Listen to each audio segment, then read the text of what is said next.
resposta que todo mundo quer em 2026 é a seguinte: como as inteligências artificiais escolhem quais marcas aparecem nas respostas? Quando alguém faz uma pergunta para IA, como, por exemplo, melhores tênis de corrida para iniciantes, qual o melhor notebook comprar para trabalhar e estudar, qual é o site mais barato para comprar passagens aéreas, algumas marcas sempre aparecem, enquanto outras simplesmente não dão as caras. Mas então vamos voltar para nossa pergunta principal. Existe um ranking dentro das IAs? Olá pessoal, eu sou Lorena Martins, CMO da Live SEO, e hoje a gente vai navegar por essa pergunta. Eu já adianto que essa é uma resposta mais complexa do que parece. Ainda existem muitas coisas que o mercado simplesmente não sabe, com certeza, tá? Então é bom desconfiar de quem diz que tem todas as respostas. Por outro lado, com testes e pesquisa e experiência prática, já conseguimos entender e prever muita coisa sobre como essas respostas são formadas. E com o que a gente já sabe hoje, dá para otimizar bastante a presença de uma marca nesse novo ambiente de busca baseado em IA. Diferente do Google Search, que organiza os resultados em posições bem definidas e relativamente estáveis, as respostas geradas por IA são probabilísticas e contextuais.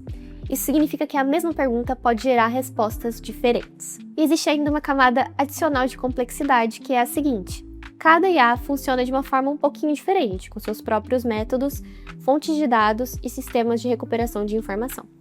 Então, para a gente começar a entender esse processo, vale olhar para 3 camadas básicas do funcionamento desses sistemas. Primeiro, os dados usados no treinamento.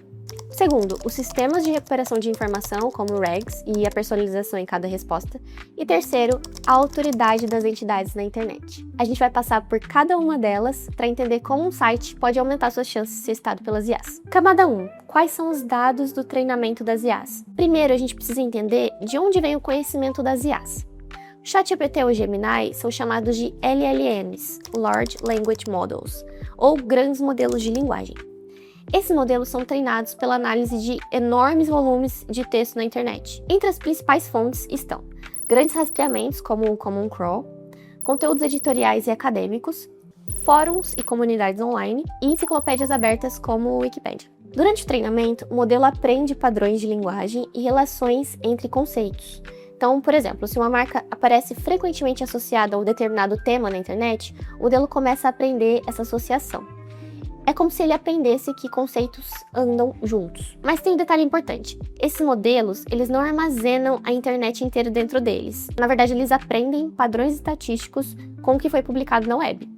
E é por isso que a presença digital de uma marca influencia diretamente o que a IA sabe sobre ela. Nesse ponto, é importante a gente fazer uma diferenciaçãozinha entre o funcionamento do ChatGPT, que é o principal mecanismo de IA generativa que as pessoas têm acesso, e o Gemini, que é o segundo principal, tá? No caso do Gemini, do Google, né, que é a IA do Google, tem uma diferença importante. O Google tem acesso a um dos maiores conjuntos de dados sobre a web do planeta. Isso inclui sinais vindos de Google Search, YouTube, Google Maps, Google Shopping e, mais principalmente, de uma base chamada Google Knowledge Graph. O Knowledge Graph conecta entidades como empresas, produtos, categorias, enfim. Todo esse conhecimento gera uma base muito interessante para que a IA do Google consiga interpretar informações desse grande repositório da web. Por isso, muitas respostas do Gemini acabam sendo influenciadas por essas conexões entre entidades já mapeadas pelo Google e, claro, pelos próprios rankings do Google. Mas essas relações, elas estão distantes de serem exatas ou simétricas, tá? Não é porque um site está ranqueando no Google que ele vai aparecer citado no Gemini quando alguma consulta for feita sobre a marca. Camada 2. Vamos entender os sistemas de recuperação de informação, as RAGs. RAG, R-A-G, significa Retrieval Augmented Generation, ou seja, geração de respostas aumentada por recuperação de informação. Na prática, isso significa que muitas IAs não respondem apenas com base no treinamento delas. Antes de gerar uma resposta, elas podem consultar fontes externas de informação, e essas fontes podem incluir páginas da web, bases indexadas, documentos, bancos vetoriais de conteúdo. E esse processo funciona mais ou menos assim. Primeiro a IA interpreta a pergunta do usuário, depois ela busca informações relevantes nas bases externas, e só então ela gera a resposta final combinando tudo isso. Esse mecanismo ajuda a reduzir erros e permite respostas mais atualizadas e contextualizadas. Mas ele também tem uma consequência importante que dificulta bastante as nossas análises em SEO.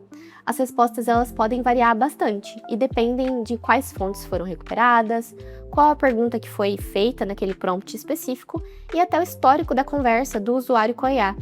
Então, diferentes marcas podem aparecer na resposta, às vezes elas aparecem, às vezes não.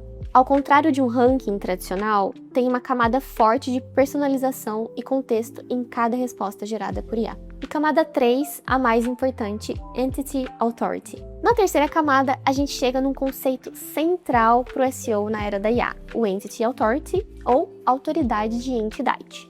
O que é uma entidade? Ela é pode ser, uma marca, uma empresa, um produto, uma pessoa. Quanto mais uma entidade aparece associada a um tema na internet, mais forte se torna essa associação. Por exemplo, se milhares de páginas mencionam uma marca junto do termo ferramenta de SEO, os modelos aprendem essa relação.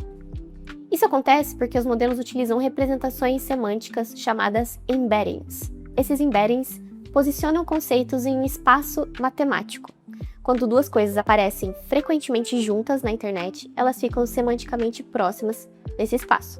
Isso aumenta a probabilidade de uma marca aparecer quando aquele tema é discutido. Vamos agora para a parte prática. Como eu torno meu site mais legível e mais atraente para as IAs? Bom, se as IAs aprendem com a internet, uma pergunta natural é: como tornar um site mais compreensível para esses sistemas? Aqui existem algumas práticas importantes e eu vou listá-las para vocês, tá?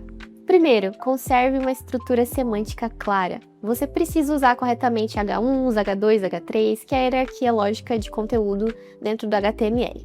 Os parágrafos precisam estar organizados. Tudo isso ajuda muito tanto motores de busca quanto modelos de IA a entenderem o tema central da sua página. Segundo, aplique dados estruturados. Marcação com esquema markup ajuda sistemas a identificar entidades como empresa, produto, artigo, autor. Isso facilita o entendimento por motores de busca e também por sistemas de IA. Terceiro, garanta conteúdo profundo e explicativo. Então, conteúdos que explicam um tema com profundidade tendem a ser mais usados como referência. Por fim, garanta presença em múltiplas fontes. Um fator muito importante é aparecer em lugares diferentes da internet. Então, artigos, estudos, reviews, menções em veículos editoriais, em fóruns, em discussões. A IA, ela usa muito o que as pessoas falam para que ela possa se comunicar com os seres humanos de uma forma mais coesa. Então, esteja nos locais onde acontecem discussões sobre a sua marca. Então, dito tudo isso, vamos retornar à pergunta inicial. Como as IAs escolhem as marcas que ela vai citar? Essa resposta envolve, portanto, 4 fatores principais: os dados que são usados no treinamento, as bases de conhecimento das plataformas, o sistema de recuperação e as RAGs, e, por fim, e mais importante, a autoridade semântica das entidades na internet. Por isso, não existe um ranking fixo como no Google, mas existe algo muito claro. Marcas que dominam o discurso de um tema na internet têm muito mais chance de aparecer em respostas de IA. Espero que você já tenha começado a imaginar aí como você vai mobilizar essas estratégias de SEO para aparecer nas respostas de IA. E se você quer se aprofundar nesse conteúdo, nessa playlist Deep Dive aqui do nosso canal, a gente tem 2 vídeos fundamentais. O primeiro sobre o AI Mode do Google e outro sobre o UCP, que é o Universal Commerce Protocol. 2 conceitos muito importantes para quem quer dominar SEO e IAs. Deixem as dúvidas nos comentários e eu vejo vocês no nosso próximo Deep Dive. Grande abraço, pessoal!